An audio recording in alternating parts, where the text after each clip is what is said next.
All right, let's jump right in. Let's get right into death. I was going to ask you how you're transitioning back to being at home after you've been on the road for so long. Uh, it does not feel like death. Let's see. It's been good. Actually, it's interesting trying to balance. I was doing plant medicine journeys with people, and you are in a different realm, and maybe this will tie into what we're talking about today.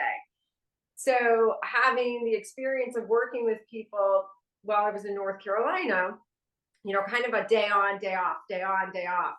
I felt like I was in a different world for a good portion of my time away, at least when I was in Charlotte, and coming home and doing earthly things has felt a little like weird. I mean, it's a big gap from living in that reality and coming here. So I think just typing up the transcriptions, typing up.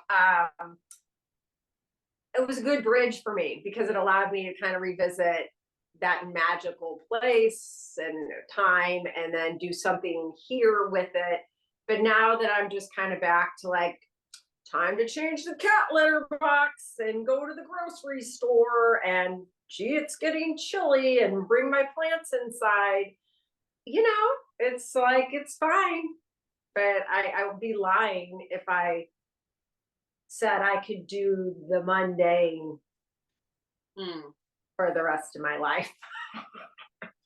That's interesting, like coming back and forth between worlds. And we are going to kind of talk about that with our explorations of death today. But yeah, death being kind of this passageway to another realm. And it's funny that you bring up the psychedelics with the death because I wish I would have brought that book.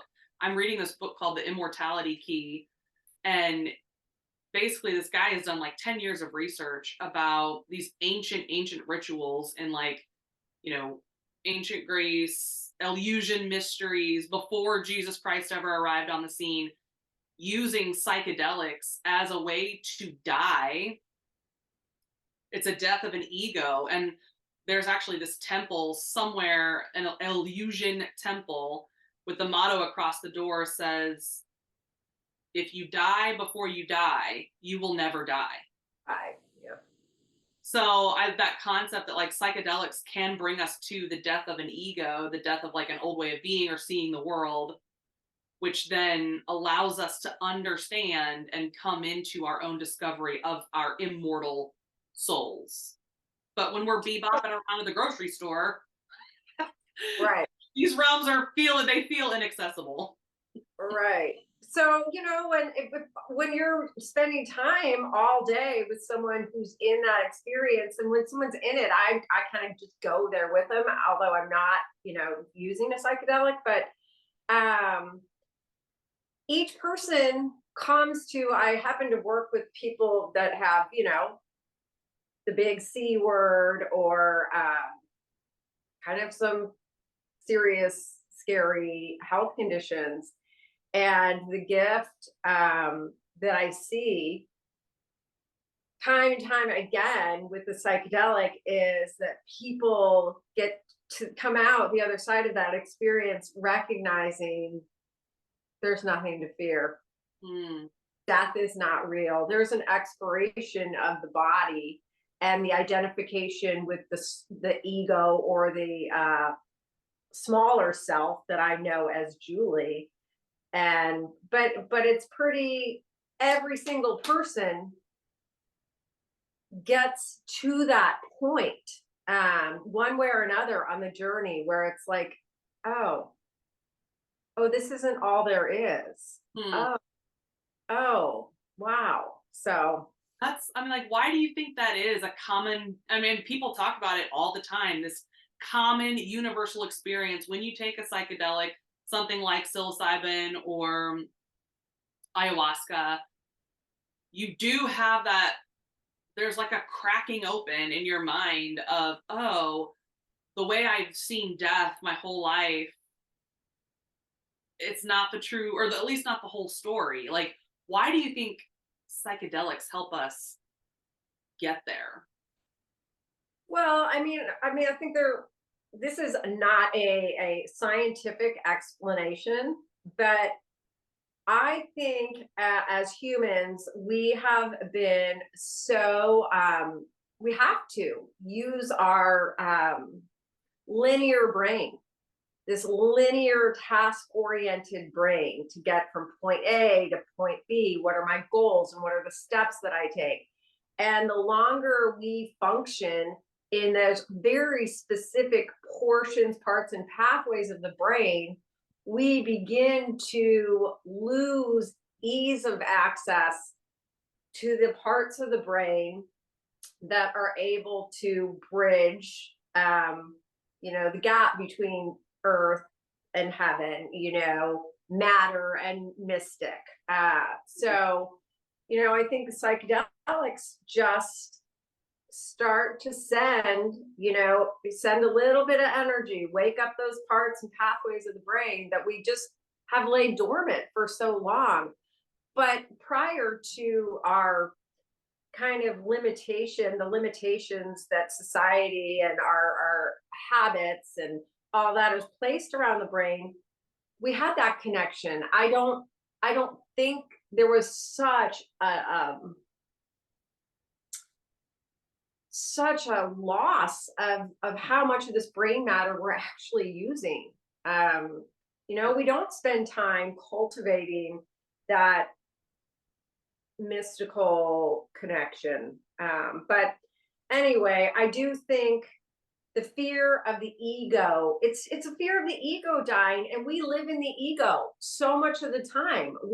The ego is what decides, what kind of job we're gonna have and why we're gonna have it. And all of it comes from a place of fear, So, and the ego doesn't want to recognize that we can never die, because we wouldn't do all this shit.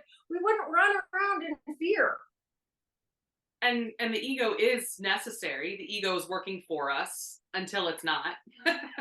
So the purpose of the ego is to allow us to exist in this realm, and then to remember where we come from. We have to acknowledge the ego, invite it in. It's not our enemy. And a lot of spiritual teaching is like death of the ego. That's not really how my teachers have taught me, because that doesn't resonate with me at all. It's an integration of the ego into all these parts, and an understanding that the ego is kind of like, one of my teachers told it like this, that the ego is like a toddler. You don't look at a toddler and think, what a piece of shit, or hopefully you don't. But the toddler doesn't drive the car. We love the toddler. We cuddle the toddler. We soothe it. And the toddler may be evidence of you existing, your lineage carrying on, but we don't let it drive the car because it's a toddler. Right. And we recognize the tantrums of the toddler. And, our ego can throw all kinds of tantrums. And a lot of people, unfortunately, live their lives, only knowing the self to be the ego. And those can be some very successful people in the world, successful in our terms of success, because they've kind of mastered how to win in this realm.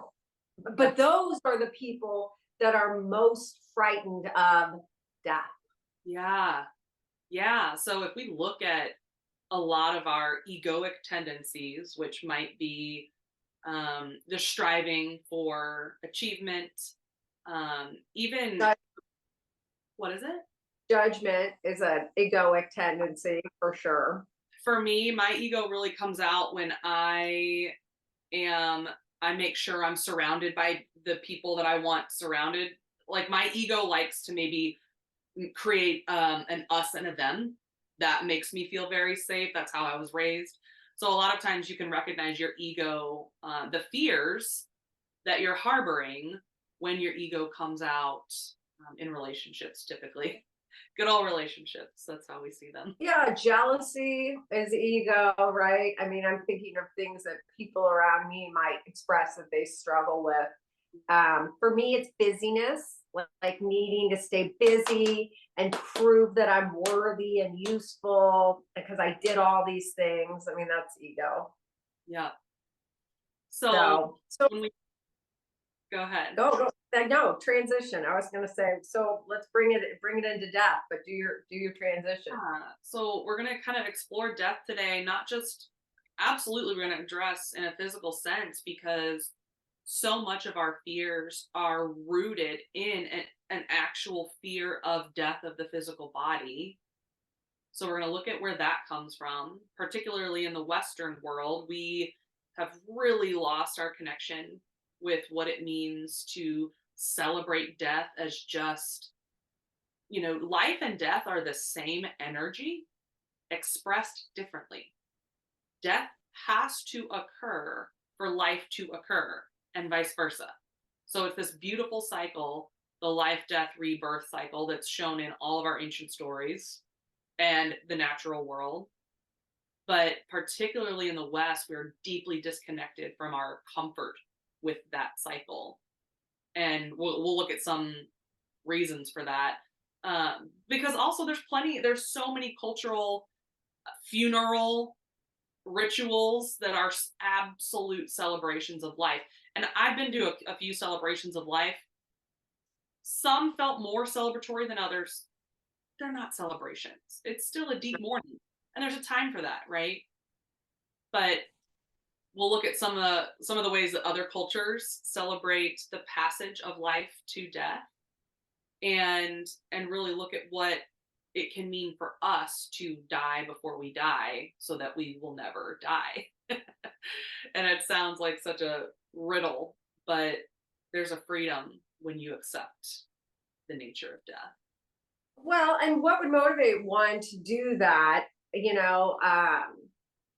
Other than these esoteric concepts you and I are discussing right now, like people think, well, why would I want to die before I'm going to die so I never die? Like, okay, what is that? How would I even make that happen? And I would say I've died 100 deaths in this lifetime, and I didn't choose that. I didn't sign up for it. I was like, you know what? I think I'm going to figure out a lot of ways to die in this lifetime so that I never die. And what do I mean when I say that? What I thought would be died. People I loved, I lost. Things, the way that I thought my life would look, blew up all over me.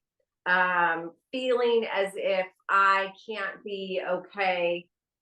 I would never want to live unless my children were healthy and okay. So many things that 20 or 30 years ago, if you had said to me, this is going to happen to you, I would have said, well, I'm not going to be okay. I can't, I don't want to live that. That would be my ego saying all those things. Because what does it mean if a lover cheats on you? What does it mean if your child is close to death? What do all those things mean, right? And so I have zero fear of death because my ego's fears, all of them have happened. Literally, all of them have happened. I can't think of one that hasn't happened or come knocking on my door as if it's just about to happen. And so that's what we mean by, if you die in this life, you will never die. Yeah. Or now you have this invincibility. And I remember talking to a best friend of mine who lost her dad a couple of years ago. And he had Parkinson's, and it was a diagnosis that took I think a full 15 years to really finally express itself and then lead to his passing. And, for anyone who has nursed a sick or dying loved one, I know a lot of people talk about that feeling of guilt when they do finally pass on. It's like, I feel relieved. You're relieved that they're no longer suffering. You're relieved that you're not like taking on that suffering with them. And I remember this friend saying, like, I fear nothing now. The worst has already happened to me. And she in her mind had built up like the worst possible thing that could happen is my dad dying. And when she got through it, when her whole family got through it, it's like, oh, what is there left to fear? So there's a gift in death too, though it's so deeply painful and devastating. Yeah, I remember my mom said to me at one point, I don't know, 10 years ago, maybe 15, when did you get so brave? You know, she said, the older I get, I just become more fearful and more fearful. And I think she still held that fear of death. Yeah. And I said, I thought about it for a second. I said, all the things that I thought would kill me, they've already happened. And I'm still standing. I mean, it's similar to what you're saying. It's like, what is there to fear? All my fears came true. Yeah. I think a lot of times we don't even realize that some of the fear we're holding is an actual fear of death because it could sound silly and outrageous. Like, personally, I remember being in treatment for my eating disorder, and it was really the first time in my life I had to consciously choose to feel my feelings. And there was so much ego struggle. My ego was like, nope, nope, I'm a hard bitch. I'm a badass. I don't feel anything. No one can touch me. That armor had been so vehemently and deeply installed in who I was that the thought of like feeling my feelings, there was disgust, judgment, and underneath all of that was the fear that opening up that the box of my emotions would literally kill me. And I remember it was during that specific session that awareness came into my mind, and it was through a series of like guided meditations, and then a question is like, what are you afraid of? And my response in my mind was like, I will die. I will not be able to handle the flood of emotions. It will kill me. And then when I realized that I kind of laughed. I'm like, no one's going to die of emotions, you know? But I wouldn't have understood that that was underlying unless I had been through that experience. And you know, the interesting thing about that, Claire, is all the while the behavior is killing you. Oh, the irony, right? It's so ironic. I mean, it's so ironic. It's Yeah. like we're running from something so fast and so hard that we're literally running straight into the thing we really think we're running from. Exactly. Which is the ego's trick often, isn't it? Yeah, yeah. That's that figure eight that it's just like, nope, we're right back here again. Yep. Yep. So I wanted to kind of share some, I don't know, grieving and funeral practices that I found from just around the world, because I think understanding why we have such a strained relationship with death can come from looking at the history of our Western understanding of death and where we did start to disconnect.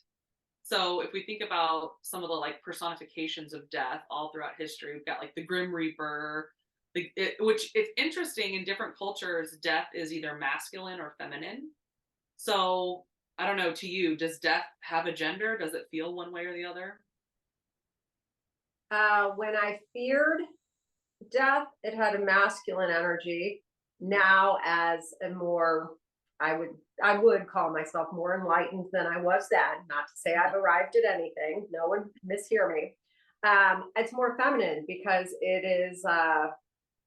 There's a grace and a softness and a tenderness. Interesting. That's how I feel. Yeah, so our Grim Reaper is a male. right? Typically as a male presence, he's got the scythe and the dark robes and the hood. Also, that reminds me of like the biblical story of the four horsemen of the apocalypse. Death is one of them, like bringing an end to everything that we knew to be true.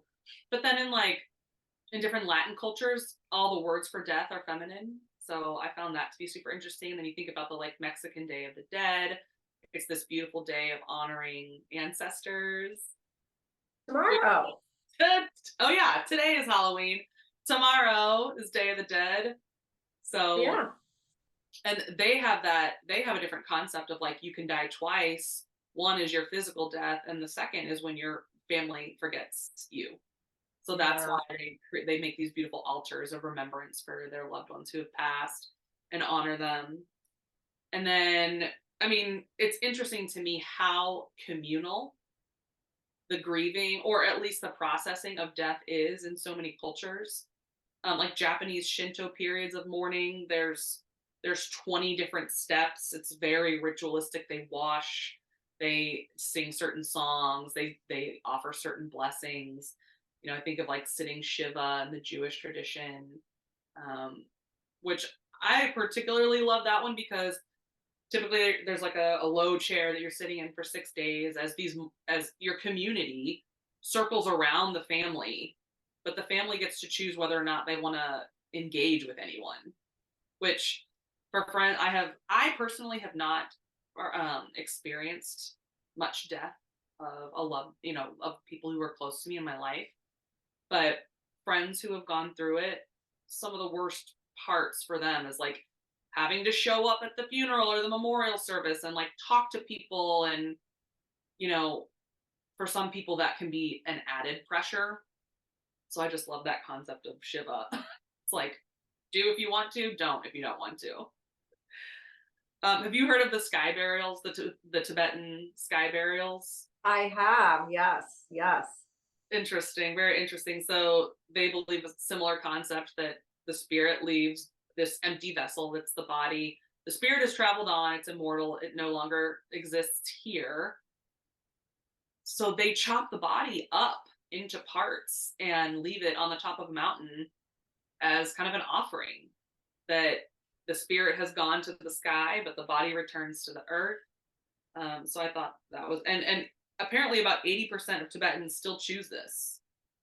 I had a friend who lived in New Orleans, and she told me all about the New Orleans jazz funerals, where it is a celebration. It's a full band, marching band. They may start off with some somber music, but as they get closer and closer to the burial plot, they really pick up the beat, and it's very celebratory. It's a party. There's a lot of dancing, and interesting dancing is shows up in a lot of global funeral rituals. Well, and there is an understanding among some cultures and communities that it is our, you know, sacred responsibility to help walk the soul home. So even after the body has expired, there are things that we can do to release the soul from any attachments or you know, any energies of you know, forgiveness.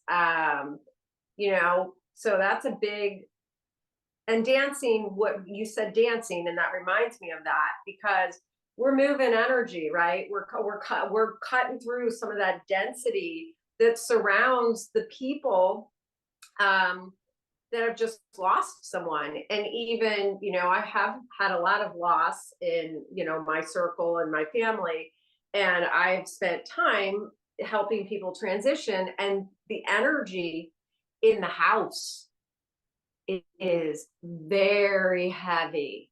And that cloak, you know, that cloak of death is that energy that we're talking about. And so when you speak of the Grim Reaper and he's got this cloak, that is the cloak of energy that often surrounds people as death approaches. And so that dancing and moving of that energy in a joyous celebration does help usher the soul and release the soul.